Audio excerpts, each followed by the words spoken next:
পেঁয়াজ বা রসুন খাওয়া কি হারাম?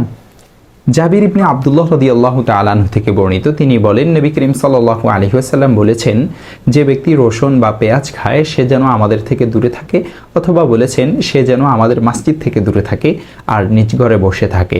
সহিহ বুখারী হাদিস নং 855। অন্য হাদিসে এর কারণ উল্লেখ আছে, এর দুর্গন্ধে মুসল্লি এবং ফেরেশতা উভয়ে কষ্ট পায়। দেখতে পারেন সহিহ মুসলিম হাদিস নং 564। সুতরাং মসজিদ বা কোনো মাজলিসে যাওয়ার পূর্বে দুর্গন্ধ দূর করে যাবে। তবে তরকারি ইত্যাদির সঙ্গে রান্না করে পেঁয়াজ খেলে যেহেতু তেমন দুর্গন্ধ হয় না, তাই সেক্ষেত্রে পেঁয়াজ খেয়ে মসজিদে আসার অনুমতি আছে। ওমর ইবনুল খাত্তাব রাদিয়াল্লাহু তাআলা আনহু থেকে বর্ণিত একটি হাদিসের শেষাংশে ইরশাদ হয়েছে, যে ব্যক্তি তা খায় সে যেন তা ফাঁকিয়ে গন্ধমুক্ত করে ফেলে।